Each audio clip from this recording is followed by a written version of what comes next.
observar um menino de 12 anos com tanta experiência, com tanta autoridade, com tanto conhecimento, começam a indagar uns aos outros: quem é este?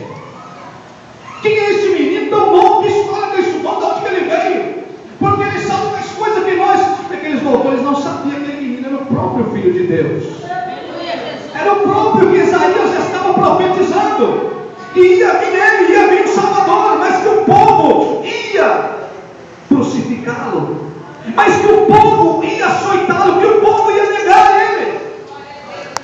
Jesus começa seu ministério, chama os 12 discípulos, chama Pedro, ele começa o seu ministério. Jesus começa a fazer os milagres, Jesus começa a ressuscitar mortos, Jesus começa cegos a enxergar, fazer enxergar.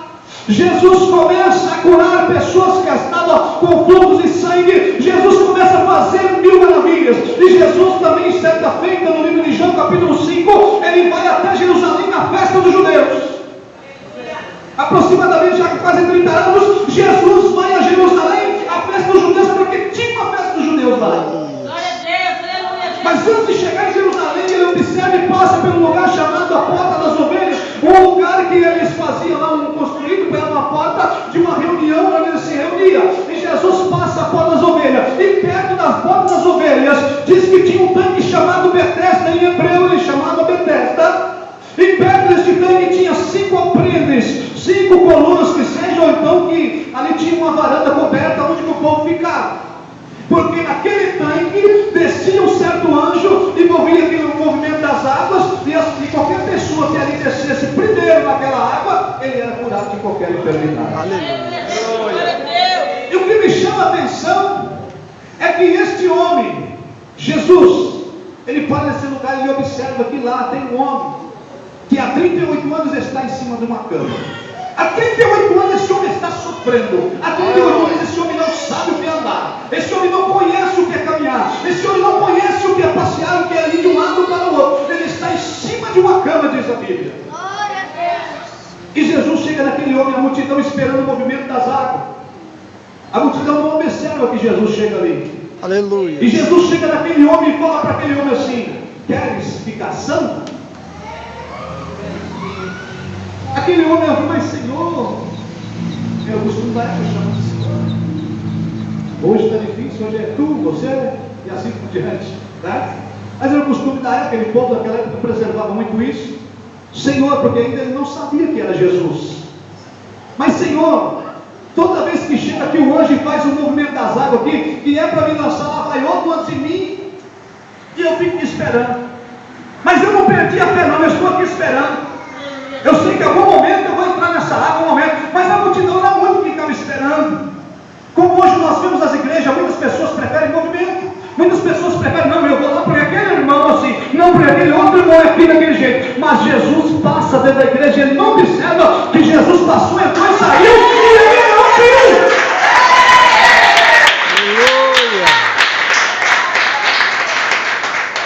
Nada contra, mas tem pessoas que se o pregador não pular, ele não é de Deus.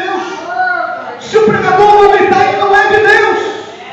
Aquele irmãozinho que soube: ó, Jesus cura, Jesus liberta, Jesus vai salvar. Esse irmãozinho aí não. Então observa que esse homem estava numa cama. Jesus chega ali: quer explicação, Senhor? Não tem ninguém que me meta naquele tanque. Não tem ninguém que me coloque naquele tanque, Senhor. Aí Jesus olha para ele e fala assim: ó, levanta, toma a tua cama e anda. Aleluia. E sabe o que me chama a atenção? Glória a Deus. É que o homem não falou assim: ó, quem é você para fazer eu levantar? Veja que Jesus chegou de mansinho. Queres ficar santo? Não tem, Senhor, que curava lá. Não, levanta a tua cama e anda. Pega a tua cama e anda. E diz a Bíblia que o homem levantou na mesma hora e se levantou, não sabia nem quem era. Veja a fé daquele homem. E muitas vezes nós não recebemos o milagre, não é por causa do pregador, é por causa que a fé não está alicerçada na rocha que é Cristo. Oh, aleluia, Jesus. Nós recebemos porque não é culpa do pregador, é culpa que a nossa fé assim não está alicerçada. A multidão está no movimento, esperando a água mover, esperando a água fazer, esperando a água acontecer lá, esperando o anjo descer. E o homem levanta e sai da cama. Era dia de sábado. Aquele homem pega e sai andando. E os judeus indagam aquele homem, porque os judeus guardavam muita lei daquele tempo. Mas quem te fez isso? É sábado, não pode fazer. Quem fez isso? Eu não sei. Chegou um homem lá e falou: me levanta e anda, eu andei. Eu não sei nem quem é. Veja tudo esse homem.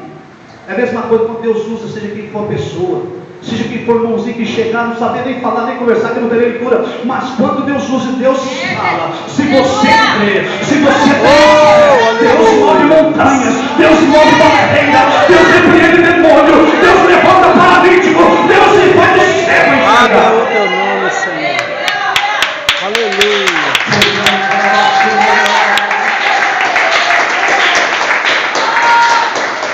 E diz a Bíblia, vocês leem lá e vocês vão ver, diz a Bíblia que o homem, Jesus saiu de mansinho e a multidão não viu Jesus. E muitas vezes Jesus entra dentro da igreja e o povo não vê Jesus.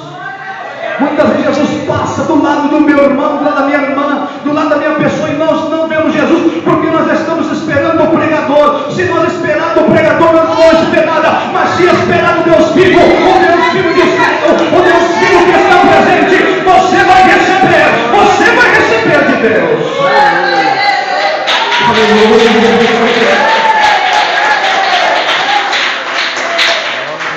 E Jesus, irmãos, fez só bem. Chega o momento da ceia, está os discípulos reunidos na mesa. Jesus dá uma revelação naquele momento e os discípulos tremem. Aqui entre nós, aqui no meio de nós, há um que há de me trair. Há um que há de me trair. Começa o discípulo: sou eu, mestre. Pedro fala: sou eu. Jesus fala: aquele que mete a mão comigo no prato e desse que eu dei o prato molhado, este é o que me trai. Quando Judas acontece isso com Judas, os discípulos começam a pensar. Está no livro de João, no Evangelho de João. Os outros começam a pensar assim: Judas é o tesoureiro, ele vai dar um presente para Jesus. Eles não estavam entendendo nada, porque os discípulos ainda não haviam recebido o Espírito Santo, e eles não entendiam. Eles estavam ligados ao mestre, esperando tudo do mestre. Eles ainda não entendiam. Aleluia. E eles achavam que Judas ia dar um presente. No outro dia está Jesus lá no jardim de Cena orando, e os discípulos dormindo. Jesus volta, olha, vê Pedro e João dormindo, e vai lá ao redor e volta, veja que angústia.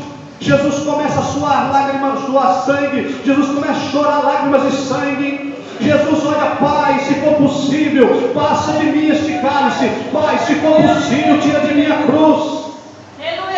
Eu já vi pessoas falar: Jesus suportou isso porque ele era divino. Não.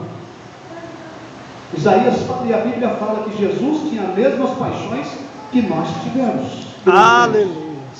Jesus teve as mesmas dores que nós tivemos, porque ele era divino, mas ele deixou para isso. E ele veio se fazer carne. No princípio era o verbo, e o verbo se fez carne, e o verbo habitou em nós, e foi para Deus. Então Jesus se fez carne, ele teve os mesmos problemas que eu tinha. Jesus teve as mesmas dificuldades que eu tinha. Jesus perdeu seu pai terreno muito cedo, e teve que cuidar dos seus irmãos. Jesus teve as mesmas dificuldades, passou pelos mesmos problemas, e depois pegam Jesus, leva perante o Sinédrio, acusando Jesus. Jesus só fez o bem, acusando Jesus. O povo daquele tempo pega uma coroa de espinho e põe na cabeça de Jesus. Já vai Jesus carregar uma cruz. Veja como o povo foi injusto. Jesus fez só o bem. Na hora de ter uma festa que eles tinham lá, aleluia, eles tinham que pegar um prisioneiro e crucificar e soltar outro.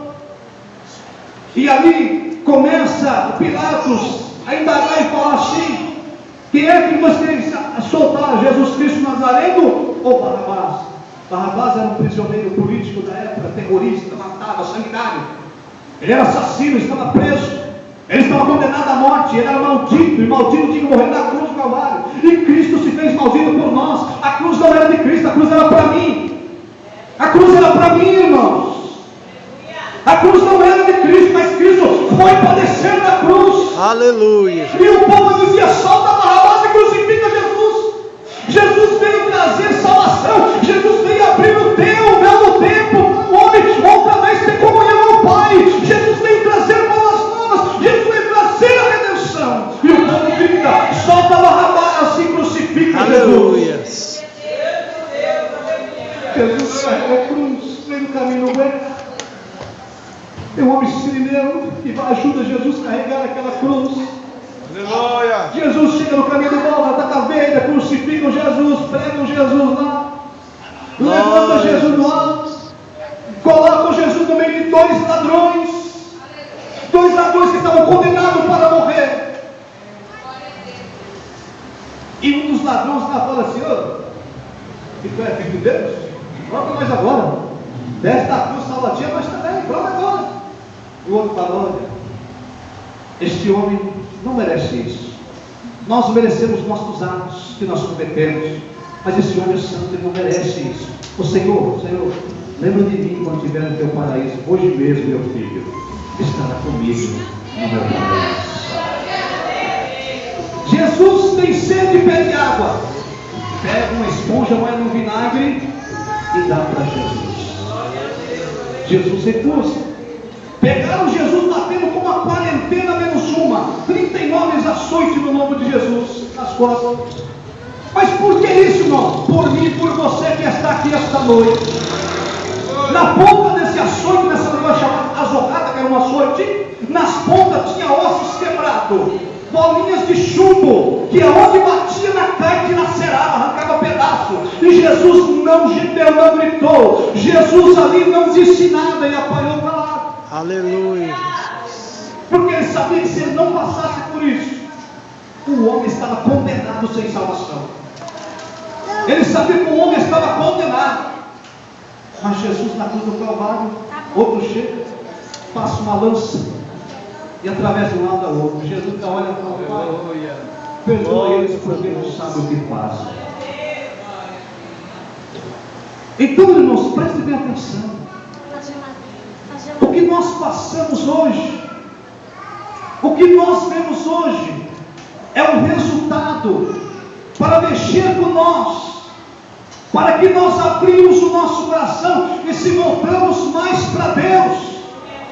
Porque este Jesus que deu a sua vida, este Jesus que o profeta Isaías falou, que ele levou sobre si as nossas iniquidades, que ele levou sobre si as nossas dores, que ele levou sobre si a maldição, ele fez maldito. Esse mesmo Jesus vai voltar, e ele vai vir buscar um povo que ora, um povo que passa luta, um povo que passa por problemas, não desanima, está sempre fiel, ligado na presença de Deus. O verdadeiro recompensa nossa é o galardão. A verdadeira recompensa nossa é a nova Jerusalém que João viu descer do céu. João ele afirma, ele fala: eu vi a nova Jerusalém, que de Deus descia do céu como noiva, adornada, ataviada para o seu marido. Onde tem um rio de cristal. Essa nova Jerusalém tem 12 portas com o nome dos 12 apóstolos. Parece que eu estou vendo Paulo e Silas dentro de uma prisão, que a Bíblia diz. Paulo e Silas estavam lá dentro da segunda viagem missionária que eles iam fazer. Que eles estavam em Troas e à noite veio o anjo do Senhor e deu uma visão para Paulo: desce a Macedônia. Paulo obedeceu e desceu com Silas. No dia seguinte, Paulo desce à beira das águas, onde tinha 2 mulheres que lavavam roupa nas águas do rio naquele tempo. E Paulo começa a falar do Evangelho de Cristo, e começa a falar de Cristo que foi crucificado. Lá tem uma mulher chamada Lídia. Esta mulher começa a ouvir, esta mulher recebe aqueles homens de Deus, recebe aquela palavra, e ela implora para que eles vá na casa dela. Eles não aceitam, mas de tanto implorar, ele vai na casa dela, e esta família obedece a Deus. Mas Paulo ficou indignado, porque quando Paulo pregava, diz que tinha uma jovem lá que tinha o seu senhor, tinha os patrões dela, e esta jovem adivinhava. Esta jovem estava processo de demônio, e esta jovem, o demônio começou a usar a boca dela e falou: esses 2 homens são filhos do Deus Altíssimo, eles pregam salvação. Teve uma hora que Paulo ficou tão incomodado, que Paulo repreendeu aquele demônio e disse que o nome de Deus não precisava ser anunciado por ele. Repreendeu o demônio daquela jovem, aquela jovem foi liberta. Aqueles senhores ficaram tão furiosos, que foram lá e reclamaram com os romanos: olha, esses homens vieram aqui pregar outros costumes, outras coisas, mudando tudo aqui de nós. Pega esses homens e açoitaram Paulo, bateram embaixo, bateram em cima, bateram em Paulo. E pega eles e coloca eles numa cela de segurança, põe eles lá, segurança mesmo, que eles não saem de lá, porque eles estão fazendo coisas diferentes. O carcereiro pega Paulo e Silas, entrega a sua perna, coloca uma corrente e leva até o tronco lá no fundo. Paulo cheio de vergão, como diz a Bíblia, Silas cheio de vergão, mas eles não desanimaram. Eles não desanimaram. Diz a Bíblia que eles começaram a cantar e orar, cantar e orar, cantar e orar, cantar e orar. E eles começaram a cantar, eles começaram a orar. Sabe o que isso significa quando você está na prova, irmã? Quando você está na prova, adora a Deus, clama a Deus, glória a Deus,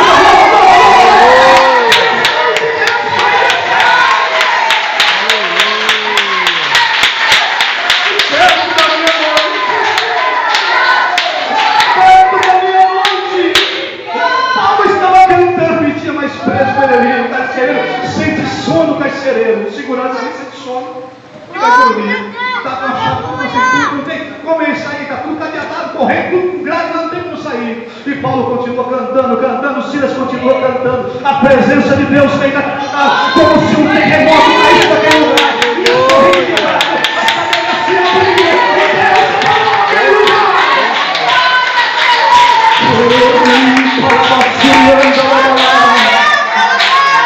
o carcereiro acorda assustado com aquele barulho. O que é isso que está acontecendo? O carcereiro pega a espada e vai colocar assim, bater na sua vida. Paulo grita: não faça isso não, nós aqui estamos, ainda não estamos fugindo, não faça não. O carcereiro vai lá e cai aos pés de Paulo: eu quero este Jesus, eu quero salvação, eu quero este Jesus. Aleluia. Deus, eu não aceito isso, eu estou pregando o seu evangelho, eu estou sofrendo, eu não aceito isso. Mas Paulo me disse: não, Paulo começou a falar porque ele sabia em quem ele confiava. E se você quer essa vitória, irmão, você tem que confiar em Deus.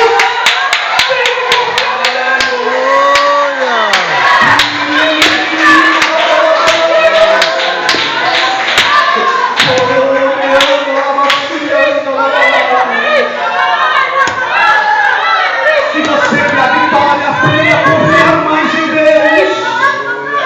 Porque em Jeremias 17, capítulo 5, diz que maldito é o homem que confia no homem. Se você confiar em Deus, a palavra de Deus não volta vazia. Se Deus te prometeu, Ele vai fazer. Se Deus prometeu, Ele vai cumprir.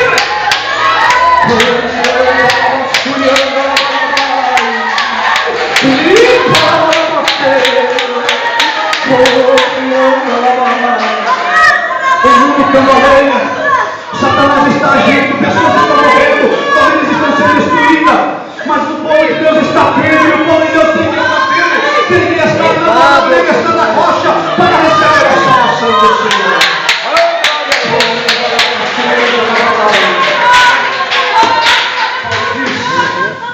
Que é uma abrir e fechar de olhos as promessas sexuais. Aleluia, Jesus. E os mortos vão ressuscitar.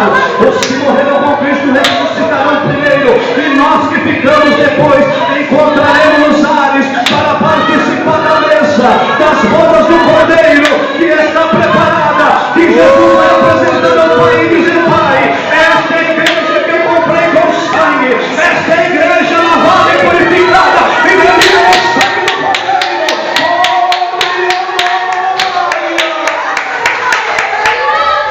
Glória a Deus. Fique em pé.